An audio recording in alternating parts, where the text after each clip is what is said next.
నమస్కారం ఐటీవీ వార్తలకు స్వాగతం. ముందుగా వార్తల్లోని ముఖ్యాంశాలు. మక్తల్ మున్సిపాలిటీలో బీజేపీ అభ్యర్థి ఆత్మహత్య. మహాదేవపతి ఆత్మహత్య కాదు, కాంగ్రెస్ చేసిన హత్య అన్న బండి సంజయ్. కాంగ్రెస్ ప్రభుత్వాన్ని భూస్థాపితం చేసే రోజులు వచ్చాయన్న సంజయ్. బీజేపీ కార్యకర్తలు ధైర్యంగా ఉండాలన్న కేంద్ర మంత్రి. వ్యవసాయంలో దేశానికి ఆదర్శంగా ఆంధ్రప్రదేశ్ నిలుస్తుందన్న సీఎం చంద్రబాబు. రైతుల ఆదాయం రెట్టింపు లక్ష్యంగా ఏపీ వ్యవసాయ విధానం ఉంటుందని వెల్లడి. హార్టికల్చర్, అక్వాకల్చర్ పై ప్రత్యేక దృష్టి సారిస్తామన్న చంద్రబాబు. వ్యవసాయ జీడీపీలో ఏపీ వాటా 9.9% ఉందని సీఎం ప్రకటన. హుస్నాబాద్ అభివృద్ధి కాంగ్రెస్ ప్రభుత్వంతోనే సాధ్యమన్న పొన్నం. సంక్షేమ పథకాలతో ప్రజల జీవన ప్రమాణాలు మెరుగుదల అవుతాయని వ్యాఖ్య. మున్సిపాలిటీలో కాంగ్రెస్ కు మెజార్టీ ఇవ్వాలని పిలుపు. తప్పుడు ప్రచారాలను ప్రజలు నమ్మరని పొన్నం స్పష్టం. లడ్డు వివాదంపై ప్రభుత్వం స్పష్టత ఇవ్వాలన్న దువ్వాడ. భక్తుల విశ్వాసాలతో రాజకీయాలు తగ్గవని హెచ్చరిక. జంతు కొవ్వు ఆరోపణలపై అనుమానాలు పెరుగుతున్నాయన్న వ్యాఖ్య. పూర్తి నిజాలు ప్రజల ముందుంచాలని డిమాండ్. ఆదినారాయణ వ్యాఖ్యలు పార్టీ అభిప్రాయం కాదు అన్న ఏపీ బీజేపీ. ఎమ్మెల్యే వ్యాఖ్యలపై వివరణ కోరతామని బీజేపీ స్పష్టం. సంప్రదాయాలకు వ్యతిరేక మాటలు సహించమని ఏపీ బీజేపీ హెచ్చరిక. క్రమశిక్షణకు ప్రాధాన్యం, అవసరమైతే చర్యలు తప్పవన్న వ్యాఖ్య. తిరుమల లడ్డూలో జంతుగోవు కలిసిందన్న సీఎం చంద్రబాబు వ్యాఖ్యలను మాజీ ఎంపీ ఉండవల్లి అరుణ్ కుమార్ తీవ్రంగా తప్పుబట్టారు. ముఖ్యమంత్రి స్థాయిలో ఉన్న వ్యక్తి ఇలాంటి సున్నితమైన అంశాలపై పదే పదే మాట్లాడడం సరికదన్నారు. గొడ్డు మాంసం అనే మాట జీర్ణించుకోలేని పరిస్థితిలో ఉన్న భక్తుల ముందు తిరుమల లడ్డూలో జంతుగోవు కలిసిందని అనడం దారుణమని వ్యాఖ్యానించారు.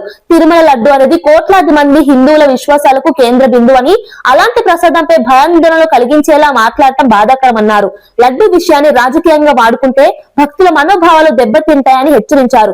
ముఖ్యమంత్రి మాటలకు బాధ్యత ఉండాలని, విచారణ పూర్తి కాకముందే ఆరోపణలు చేయడం తగదని ఉండవల్లి స్పష్టం చేశారు. లేవు అని ఎప్పుడు ఎవరు వెరీ లో అంటే లేనట్టే లెక్క. In the absence of cholesterol in the ghee samples అని క్లియర్గా వాళ్ళు వేసిందే. ఆ సిట్ ఆయన వేసిందే. సుప్రీంకోర్టు దాంట్లో వాళ్ళు క్లియర్గా ఇచ్చారు. అది వీళ్ళు రిలీఫ్ కింద ఫీల్ అవుతున్నారు. ఎందుకంటే వెంకటేశ్వర స్వామి లడ్డూలో ఆవు కొవ్వు, పంది కొవ్వు, చేప నూనె కలిపారు అన్నదే కొంచెం అది చాలామందికి వాంతులు వచ్చే పరిస్థితి అండి. ఎందుకంటే గొడ్డు మాంసం అనేది మీలో చాలామంది మాంసాహారులు ఉంటారు, కానీ గొడ్డు మాంసం అని అనగానే అసలు ఆ ఐడియా డైజెస్ట్ అవ్వదు. అటువంటిది మాటి మాటికి ఇందులో గొడ్డు మాంసం కలిగింది, పంది కొవ్వు కలిసింది, చేప కొవ్వు కలిసిందని. వెంకటేశ్వర స్వామి కదా, వెంకటేశ్వర స్వామి అంటే మనకు ఎవరికి గుర్తుండదు. ఫస్ట్ ఎప్పుడు చూసామో ఇప్పుడు కూడా వెంకటేశ్వర స్వామికి ఉన్నటువంటిది ప్రపంచంలో నాకు ఎక్కడా ఉండదు.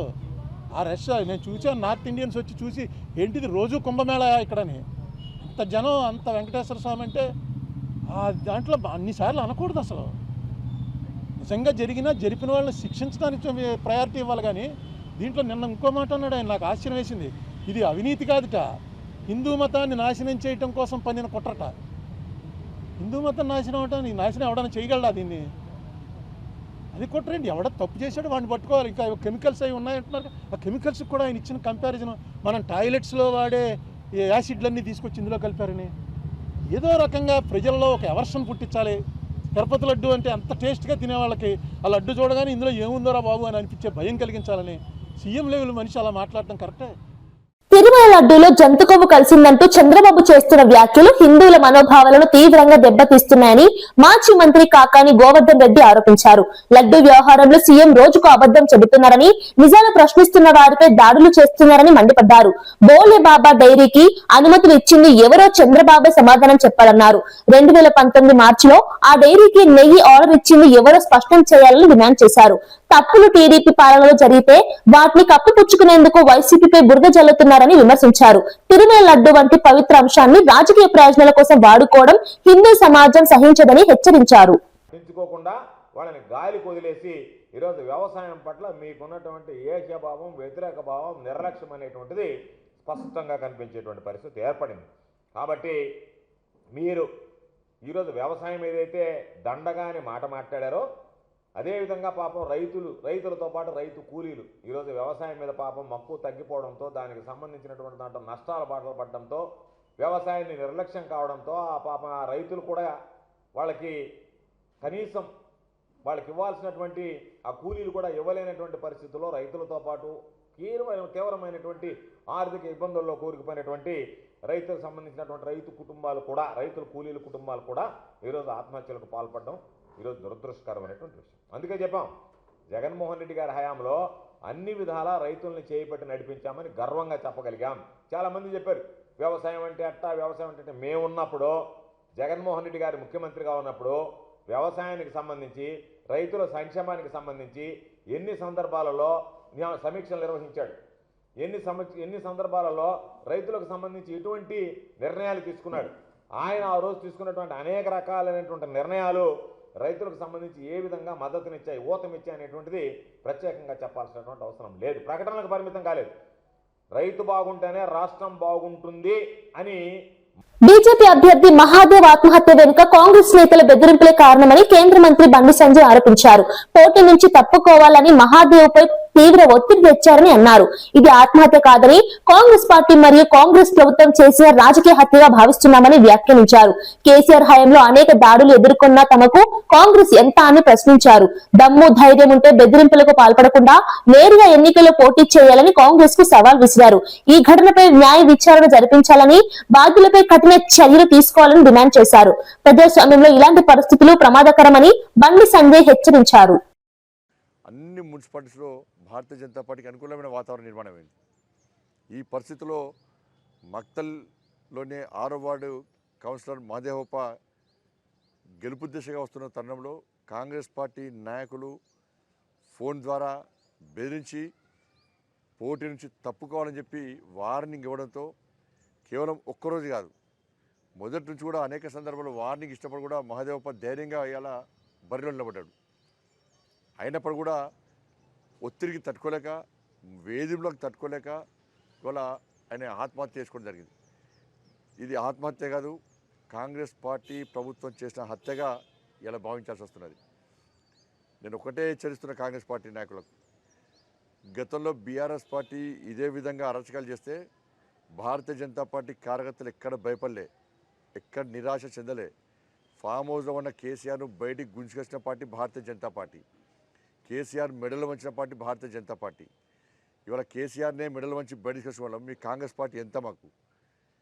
ఇలా కాంగ్రెస్ పార్టీ మొదటి నుంచి కూడా మున్సిపల్ ఎన్నికల్లో నోటిఫికేషన్ వచ్చినప్పటి నుంచి కూడా అనేక ప్రాంతాల్లో భారతీయ జనతా పార్టీతో పాటు ఇతర పార్టీ కార్యకర్తలను ఎత్తుకపోవడం, బెదిరించడం, వాళ్ళ కుటుంబ సభ్యులు ఉద్యోగస్తుంటే వాళ్ళకు వార్నింగ్లు ఇవ్వడం, పోటీ నుంచి తప్పించే ప్రతి చేయడం.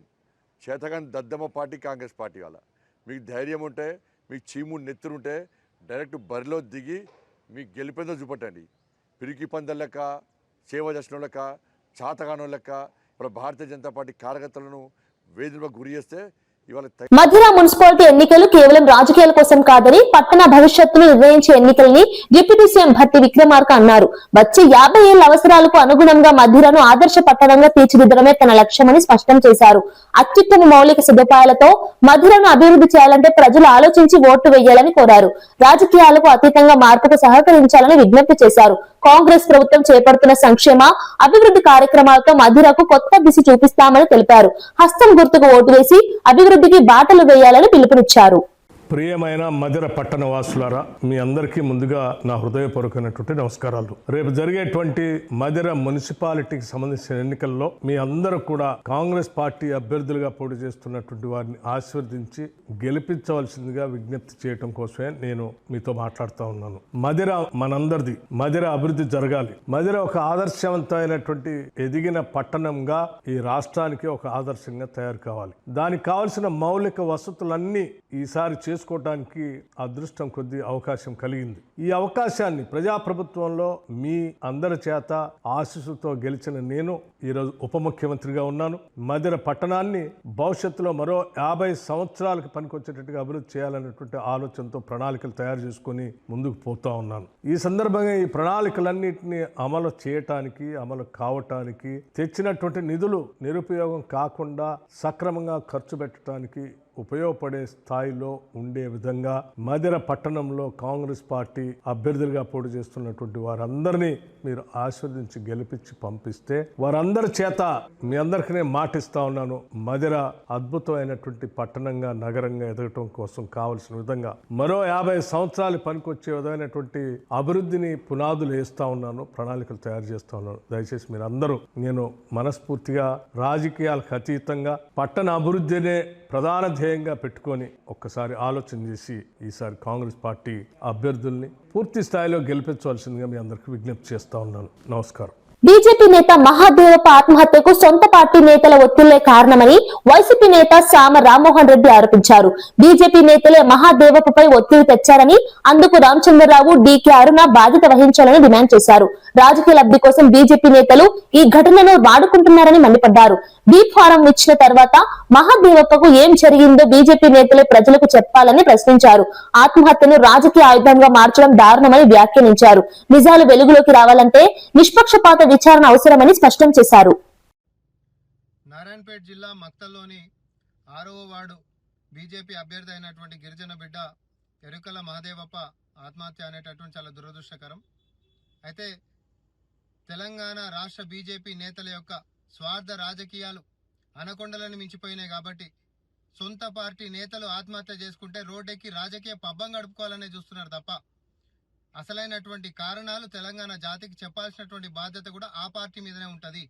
ఎందుకంటే ఎప్పుడైనా ప్రతిపక్ష పార్టీల పైన అధికార పార్టీ గిట్ట ఒత్తిడి చేస్తే స్వపక్షానికి చెప్పి రోడ్డెక్కి నిరసనలు చేసేటటువంటి రాజకీయం మనం చూస్తాం. కానీ స్వపక్ష పార్టీ నేతలే ఒత్తిడి చేసినప్పుడు బయటికి చెప్పుకోలేక ఆత్మహత్యలు చేసుకునేటటువంటి సందర్భాలు మరి వస్తాయి. అట్లాంటప్పుడు మరి మహాదేవప్ప ఆత్మహత్య గలటువంటి కారణం సొంత పార్టీ బీజేపీ నేతలు ఎవరు ఒత్తిడి చేసిర్రు, ఏమని ఒత్తిడి చేసిర్రు, బీఫామ్ ఇచ్చి తర్వాత ఏమైనా అవమానాల పాలు చేసినరా లేకపోతే ఇంకేదైనా గిట్ట ఒత్తిడి పెట్టినరా అనేది తేటతెల్లం కావాల్సినటువంటి అవసరం ఉంది. అయితే వారి యొక్క నేరం బయటికి రాకుండా ముంగటిని అధికార పార్టీ మీద బట్టగాల్చి మీద వేసేసి పబ్బం గడుపుకుందామని చూస్తున్నట్టున్నారు. కానీ అది అట్లా కుదరదు. ఎందుకంటే చచ్చిపోయినటువంటి వ్యక్తి సొంత పార్టీ నేతల యొక్క ఒత్తిడితోటే చనిపోయింది అనేటటువంటి అనుమానం మాకుంది. దీని మీద పూర్తి జిమ్మదారి కూడా రాష్ట్ర అధ్యక్షుడు రామచంద్రరావు, స్థానిక నేత అయినటువంటి ఎంపీ డీకే అరుణ బాధ్యత తీసుకోవాలి. ఆయన గలటువంటి కారణము మీ పార్టీ చేసినటువంటి ఒత్తిడి ఏందో బయటికి చెప్పాలని చెప్పి మేము డిమాండ్ చేస్తా ఉన్నాం. జమ్మలమడుగు ఎమ్మెల్యే ఆదినారాయణ రెడ్డి చేసిన వ్యాఖ్యలపై ఏపీ బీజేపీ అధ్యక్షుడు పివి మాధవ్ స్పందించారు. ఆదినారాయణ రెడ్డి వ్యాఖ్యలతో పార్టీకి ఎలాంటి సంబంధం లేదని స్పష్టం చేశారు. ఆయన వ్యక్తిగత హోదాలో మాట్లాడారని, పార్టీ విధానాలకు భిన్నంగా చేసిన వ్యాఖ్యలపై వివరణ కోరుతామని తెలిపారు. బీజేపీ శివభక్తులు, సంప్రదాయాలను గౌరవించే పార్టీ అని, ఎవరైనా బాధించేలా మాట్లాడితే సహించబోమని మాధవ్ హెచ్చరించారు. ఇటువంటి అంశాల్లో స్పష్టత అవసరమని, ప్రజల్లో గందరగోళం రాకుండా చర్యలు తీసుకుంటామని వెల్లడించారు. ఎమ్మెల్యే స్థాయి వ్యక్తులు బాధ్యతాయుతంగా మాట్లాడాల్సిన అవసరం ఉందన్నారు. ఈ వివాదం నేపథ్యంలో పార్టీ క్రమశిక్షణకు ప్రాధాన్యత ఇస్తామని, అవసరమైతే చర్యలు కూడా తీసుకుంటామని ఏపీ బీజేపీ స్పష్టం చేసింది. ఎమ్మెల్యే గారు ఆదినారాయణ రెడ్డి గారు ఏ విషయాలైతే మాట్లాడారో ఆ విషయాల్లో ఏ మాటను కూడా మేము ఏకీభవించడం లేదు. మా పార్టీ వేదిక మీద మాట్లాడి వెళ్ళిపోవడం జరిగింది. ఆ విధంగా ఏవైతే అనేక రకాల విషయాలు మాట్లాడారో, కుల ప్రస్తావన కానీ మిగతా అంశాలు కానీ, వాటిని ఏ మాటను కూడా పార్టీ ఏకీభవించడం లేదు. ఆయన వ్యక్తిగత హోదాలో ఆయన మాట్లాడటం జరిగింది. తప్పనిసరిగా పార్టీ కూడా వాటి వివరాలు అడిగి తగిన విధంగా ముందుకెళ్తాం. సో ఆ విధంగా మా పార్టీ యొక్క ఆలోచన. విశాఖ స్టీల్ ప్లాంట్ విషయంలో చంద్రబాబు ప్రభుత్వం ప్రజలను మోసం చేసిందని వైఎస్ఆర్సీపీ అధికార ప్రతినిధి కారుమూరి వెంకటరెడ్డి ఆరోపించారు. ఉక్కు కర్మాగారాన్ని కాపాడతామని చెప్పి ఓట్లు వేయించుకుని ఇప్పుడు కేంద్ర ప్రభుత్వంతో కలిసి ప్రైవేటీకరణకు దారితీస్తున్నారని విమర్శించారు. విశాఖ ఉక్కు విభాగాన్ని ప్రైవేటు చేతుల్లోకి అప్పగించే ప్రయత్నాలు జరుగుతున్నాయని అన్నారు. ఇలాంటి కీలక అంశంపై కూటమి నేతలు నోరు విప్పకపోవడం అనుమానాలకు తావిస్తోందని వ్యాఖ్యానించారు. స్టీల్ ప్లాంట్ వేలాది కుటుంబాలకు జీవనాధారమని, దాన్ని అమ్మేయడం అన్యాయమన్నారు. ఈ నిర్ణయాలకు వ్యతిరేకంగా ప్రజా ఉద్యమాలు ఉధృతం అవుతాయని హెచ్చరించారు. విశాఖ ప్రజలు ఈ మోసాన్ని గుర్తించి తగిన సమాధానం చెబుతారని స్పష్టం చేశారు.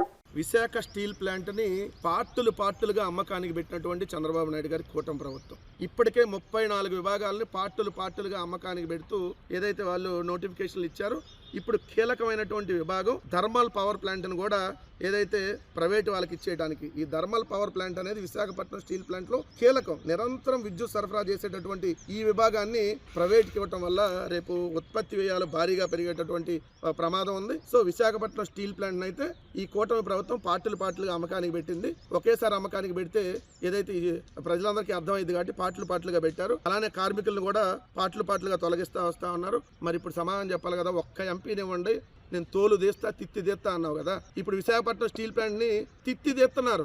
విశాఖపట్నం స్టీల్ ప్లాంట్ని తోలు తీసి పార్టులుగా ప్రైవేటీకరణ చేస్తున్నారు. మిస్టర్ సనాతన డ్రామా ఆర్టిస్టు అన్అపాలబుల్ ఒకటోలే అంటావు కదా, ఇప్పుడు చెప్పు విశాఖపట్నం స్టీల్ గురించి ఏదో మరి వాగాలి కదా, వచ్చి ఆ రోజు వచ్చి నాటకాలు ఆడావు కదా, మీకు డబ్బులు ఇస్తే చాలు నేను నోరు మూసుకొని కూర్చుంటారు. ఏమయ్యా పల్లా శ్రీనివాసరావు అత్యధిక మెజార్టీతో ఈవీఎంల ద్వారా గెలిచావు కదా, అక్కడ విశాఖపట్నం స్టీల్ ప్లాంట్ అమ్మకానికి పెడుతుంటే ఏ గుడ్డి గారికి పళ్ళుదవుతున్నావు.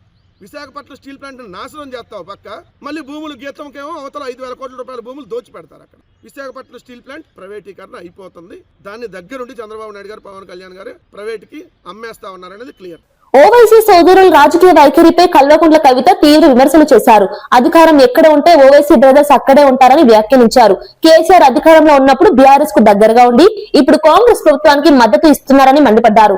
జూబ్లీహిల్స్ ఉప ఎన్నికల్లో కాంగ్రెస్ కు మద్దతుగా అభ్యర్థిని కూడా నిలబెట్టలేదని గుర్తు చేశారు.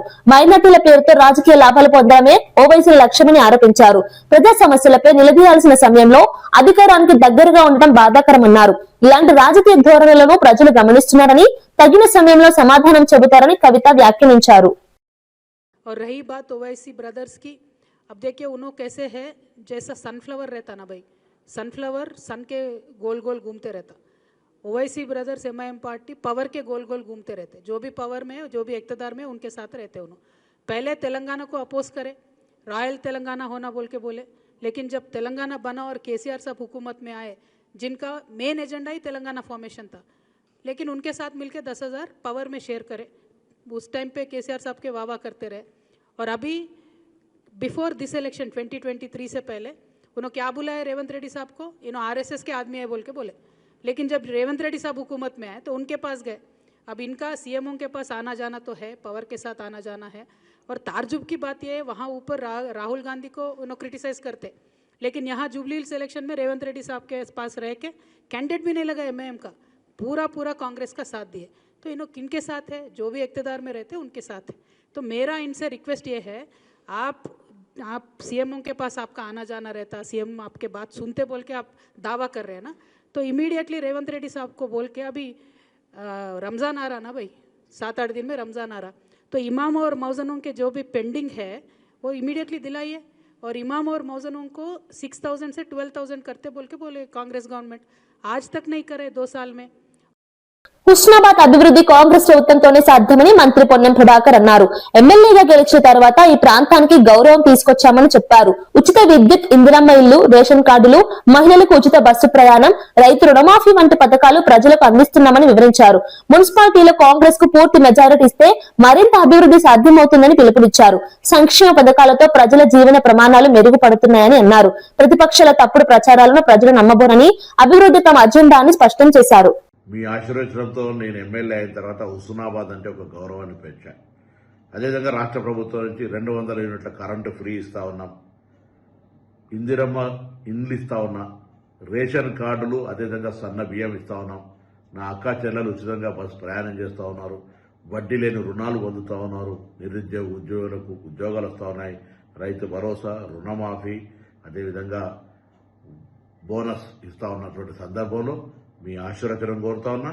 మున్సిపాలిటీలో 20 సీట్లల్లో హుస్నాబాద్లో కాంగ్రెస్ పార్టీని గెలిపించి నన్ను ఆశీర్వదించండి. ఇంకా ప్రభుత్వ కార్యక్రమాలు తీసుకొచ్చే విధంగా పనిచేస్తానని మాట చెప్తూ, తిరుమల లడ్డు కల్తీ నెయ్యి అంశంపై ఎమ్మెల్సీ దువ్వాడ శ్రీనివాస్ స్పందించారు. కోట్లాది మంది హిందువులు ఈ వివాదంతో మానసిక శోభకు గురవుతున్నారని అన్నారు.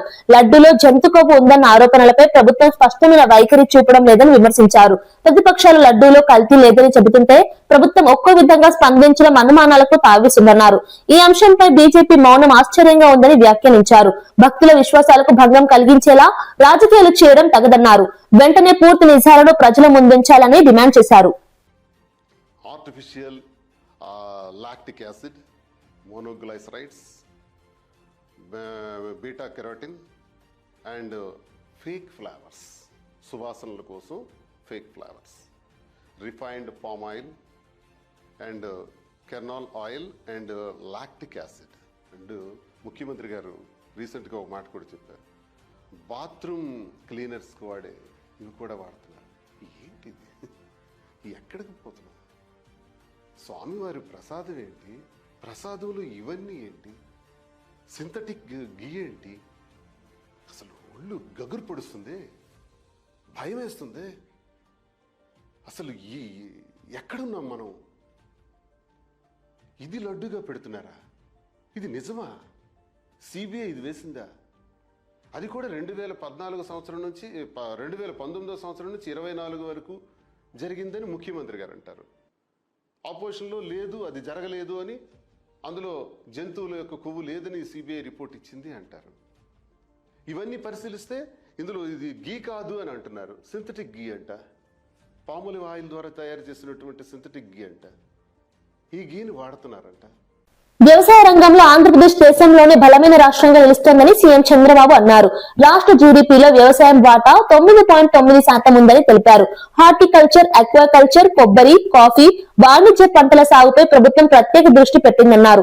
రైతులకు లాభదాయకమైన పంటల వైపు మార్గనిర్దేశం చేయడం, ఆధునిక సాంకేతికత వినియోగం, మార్కెటింగ్ సదుపాయాలు కల్పించడం లక్ష్యంగా పనిచేస్తున్నామని చెప్పారు.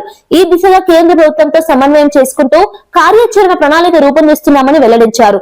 వ్యవసాయ ఉత్పత్తుల విలువ పెంచడం ద్వారా రైతుల ఆదాయం రెట్టింపు చేయడమే ప్రభుత్వ లక్ష్యమని సీఎం స్పష్టం చేశారు.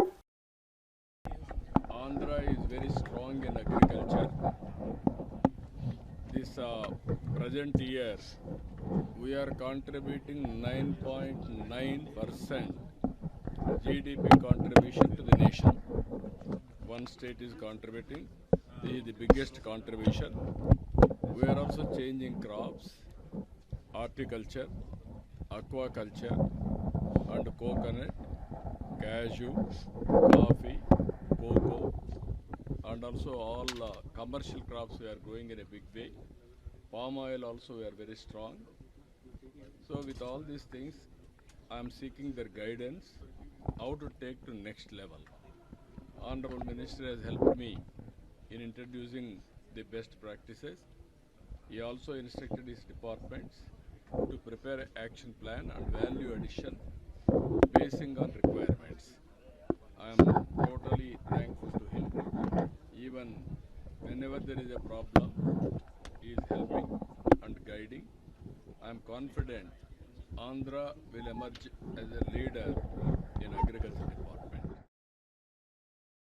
శివస్వాములపై జరిగిన పోలీసుల లాఠీచార్జ్ ఘటనను ఏపీ బీజేపీ అధ్యక్షుడు మాధవ్ తీవ్రంగా ఖండించారు. ఈ ఘటనకు బాధ్యులైన అధికారులపై చర్యలు తప్పవని స్పష్టం చేశారు. శివస్వాములు భక్తులకు ఎలాంటి ఇబ్బందులు కలగకుండా తక్షణ చర్యలు తీసుకోవాలని సంబంధిత అధికారులను ఆదేశించినట్లు తెలిపారు. భక్తుల మనోభావాలను గౌరవిస్తూ భవిష్యత్తులో ఇలాంటి ఘటనలు పునరావృతం కాకుండా చూడాల్సిన బాధ్యత ప్రభుత్వంపై ఉందన్నారు. ఆలయాల్లో శాంతి భద్రతలు కాపాడటంతో పాటు భక్తులకు అవసరమైన సౌకర్యాలు మెరుగుపరచాలని సూచించారు. హిందూ ధర్మానికి సంబంధించిన కార్యక్రమాల్లో నిర్లక్ష్యం సహించబోమని బీజేపీ స్పష్టం చేసింది.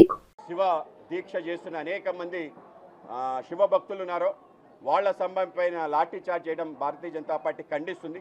శివ భక్తులు ఎవరైతే మాల ధారణ చేసిన వాళ్ళు ఎవరైనా ఉంటే అది మన దేవీ నవరాత్రులకు వచ్చే దేవీ భక్తులు అయిన కానీ అయ్యప్ప స్వామి భక్తులైన వాళ్ళు స్వయంగా స్వామివారి స్వరూపంగా మనం భావిస్తాం.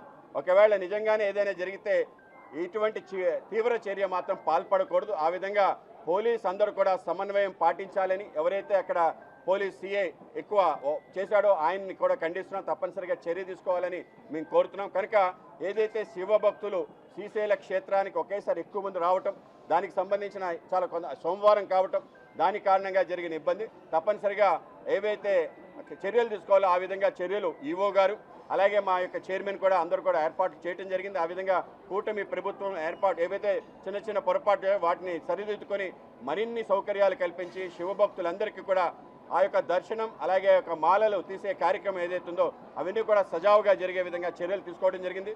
ఆ విధంగా మొత్తం ఇప్పటికే అన్ని రకాల చర్యలు తీసుకున్నారు. అందరికీ కలిసిన సౌకర్యాలు కూడా పెద్ద ఎత్తున కల్పించడం జరిగింది. ఆ విధంగానే వెళ్తాం. ఏదైతే లాఠీ చార్జ్ జరిగిందో అది దురదృష్టంగా భావిస్తున్నాం. మళ్ళీ ఇటువంటి చర్యలు జరగకుండా మేము చర్యలు తీసుకుంటామని తెలియజేస్తాం. బీజేపీ అభ్యర్థి మహాదేవప్ప ఆత్మహత్య ఘటనపై కేంద్ర మంత్రి కిషన్ రెడ్డి స్పందించారు. కాంగ్రెస్ పార్టీ దౌర్జన్యాల కారణంగానే ఈ ఘటన జరిగిందని ఆరోపించారు. ఈ ఘటనపై బీజేపీ జాతీయ అధ్యక్షుడు తనతో ఫోన్ లో మాట్లాడినట్టు తెలిపారు. మహాదేవప్ప మృతి సాధారణ ఘటన కాదని, రాజకీయ ఒత్తిళ్ల వల్లే అతడు ఆత్మహత్యకు పాల్పడ్డాడని విమర్శించారు.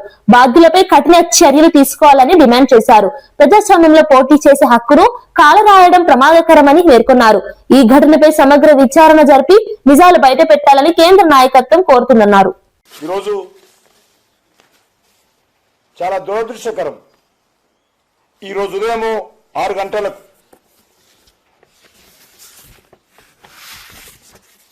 నారాయణపేట మక్తల్లో 6వ వార్డు నుంచి బీజేపీ కౌన్సిలర్గా పోటీ చేస్తున్నటువంటి ఎస్టీ అభ్యర్థి ఎరుకల మహాదేవప్ప రోజు మృతి చెందడం జరిగింది. దీనికి పార్టీ తరఫున తీవ్రమైనటువంటి విచారం వ్యక్తం చేస్తా ఉన్నాను. పార్టీ జాతీయ అధ్యక్షులు ఈ విషయంపైన నాతో కూడా ఫోన్లో మాట్లాడారు.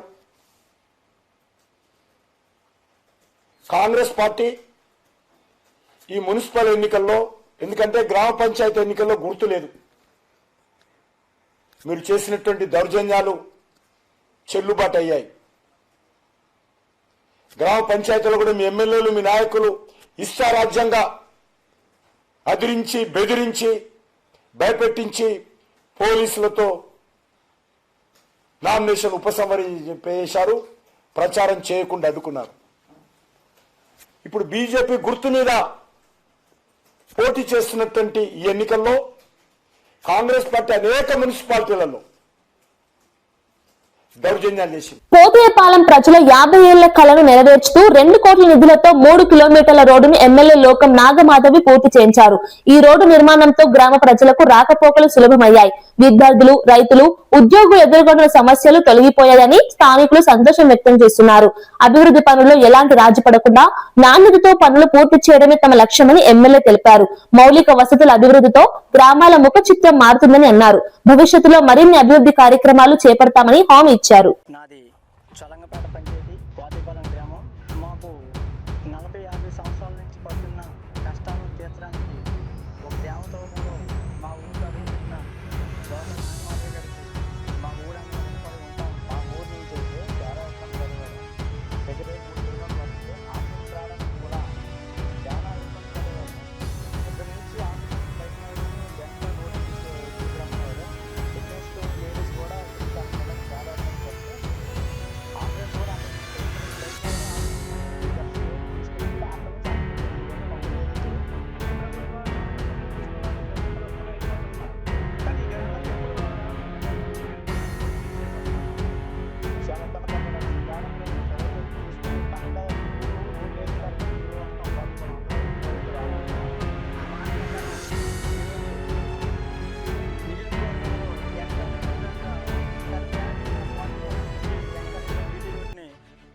పూర్తి చేస్తున్నందువల్ల మా రైతులకి అందరికీ, చదువుకున్న పిల్లలకి, కంపెనీ పిల్లలకి అందరికీ ఉపయోగపడింది.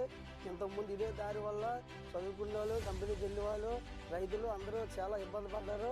దీనివల్ల ఎంతో లాస్ అయిపోయింది మా ఊరిలో. ఇప్పుడు శుభ్రంగా ఈ రోడ్డు అయితేనే రైతులు, కంపెనీకి వెళ్ళే వాళ్ళు, స్కూల్ పిల్లలు దీనివల్ల శుభ్రంగా ఉంటే అదే మాకు చాలండి.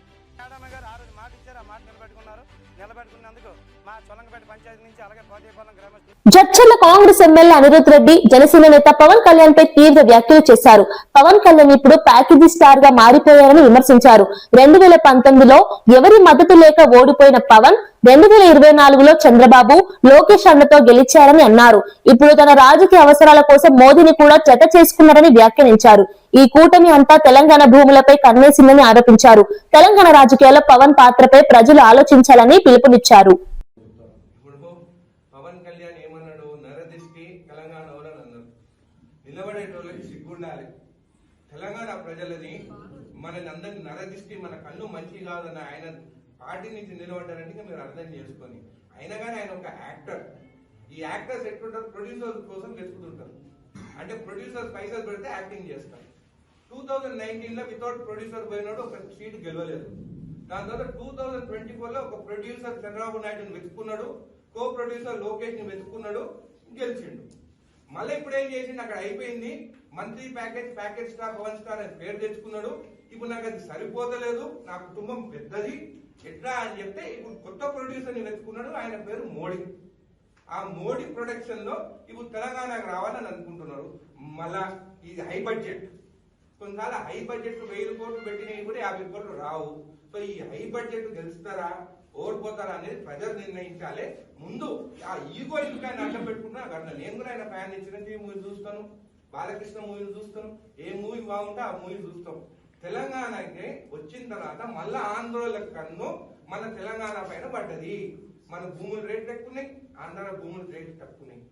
వాళ్ళు బెంగళూరు కర్ణాటక పోతే బతకలేరు, తెలంగాణకు వస్తే మనం అమాయకులము. వాళ్ళు ఏమన్నా నరదిష్టానన్నా కానీ మనం పడి వింటున్నాము.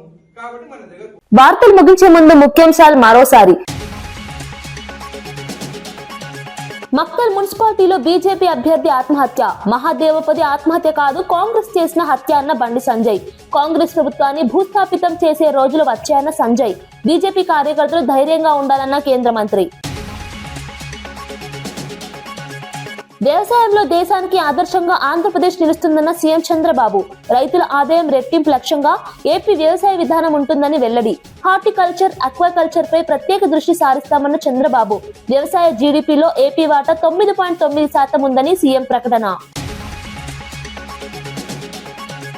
హుస్నాబాద్ అభివృద్ధి కాంగ్రెస్ ప్రభుత్వంతోనే సాధ్యమన్న పొన్నం. సంక్షేమ పథకాలతో ప్రజల జీవన ప్రమాణాలు మెరుగుదల అవుతాయని వ్యాఖ్య. మున్సిపాలిటీలో కాంగ్రెస్ కు మెజార్టీ ఇవ్వాలని పిలుపు. తప్పుడు ప్రచారాలను ప్రజలు నమ్మరని పొన్నం స్పష్టం. లడ్డూ వివాదంపై ప్రభుత్వం స్పష్టత ఇవ్వాలన్న దువ్వాడ. భక్తుల విశ్వాసాలతో రాజకీయాలు తగ్గవని హెచ్చరిక. జంతు కొవ్వు ఆరోపణలపై అనుమానాలు పెరుగుతున్నాయన్న వ్యాఖ్య. పూర్తి నిజాలు ప్రజల ముందుంచాలని డిమాండ్. ఆదినారాయణ వ్యాఖ్యలు పార్టీ అభిప్రాయం కాదు అన్న ఏపీ బీజేపీ. ఎమ్మెల్యే వ్యాఖ్యలపై వివరణ కోరతామని బీజేపీ స్పష్టం. సంప్రదాయాలకు వ్యతిరేక మాటలు సహించమని ఏపీ బీజేపీ హెచ్చరిక. క్రమశిక్షణకు ప్రాధాన్యం, అవసరమైతే చర్యలు తప్పవన్న వ్యాఖ్య. ఇది ఈనాటి వార్తా విశేషాలు. మరో బులెటిన్లో మళ్ళీ కలుద్దాం. నమస్కారం.